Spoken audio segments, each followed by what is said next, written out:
Have you ever asked where did the Greek bailout money actually go?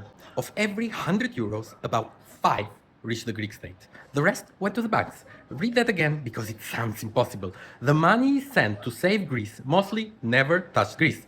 I'm starting here for a reason that is very current. Europe is now handing Germany the lead on its own defense, the biggest military build-up the continent has seen in generations. And the quiet questions other countries keep asking is simple. What does German leadership actually do to the countries it leads? You will hear people answer that with 1939, with the ghost of the German army. I think that is the wrong place to look. The honest answer is much more recent, and it is the story of what Germany did to Greece. So, let us walk through it. For years, the story told across Germany was flattering and simple. Hard-working German taxpayers were rescuing a reckless southern country that had cooked its books and lived beyond its means. Angela Merkel even reached for the image of the Swabian housewife who knows you cannot spend what you have not earned. Here is what the numbers say instead. A bailout sounds like a gift. It was not. It was a loan, used mostly to pay off older loans. The European School of Management and Technology in Berlin, a German institution, followed the 215 billion euros of the first two Greek bailouts. Most of it went straight back out to repay maturing debt and interest. A big chunk was used to recapitalize banks, which simply means handing public money to banks to cover their losses. Under 5% ever reached the Greek budget, the part that pays for schools, clinics, and pensions. And who were the banks being rescued? Above all, French and German ones, the lenders most exposed to Greece in 2009. So picture the actual flow.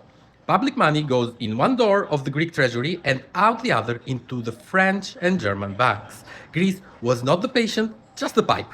German taxpayers were quietly guaranteeing German and French lenders and were told they were saving Greeks.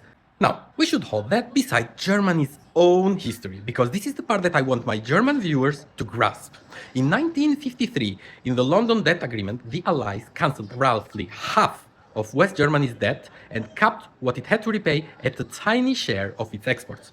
That forgiveness is what made the Wirtschaftswunder, the economic miracle, possible. In Piketty's words, quote, Germany is the country that has never repaid its debt, so it has no standing to lecture anyone. The German historian Albrecht Ritschl calls his own country the biggest debt transgressor of the 20th century.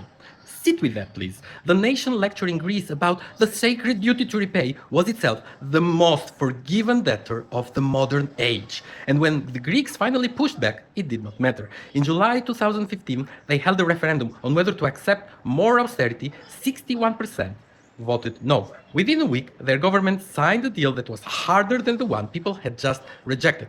Jürgen Habermas called it placing investors about democracies, and that it was. The price was not abstract. It was paid in closed hospital, in pensions cuts to nothing, in suicide rates that rose by more than a third.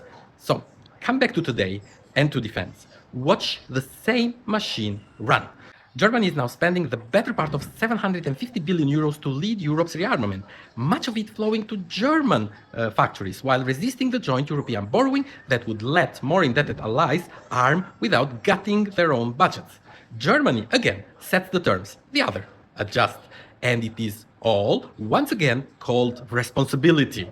That is why everyone watches a German-led Europe so carefully, if not fearfully. Not because they fear the ghost of the Wehrmacht, but because they remember Greece. The thing to watch in German power has never been the army, but the habit of deciding the terms for everyone else and calling it virtue.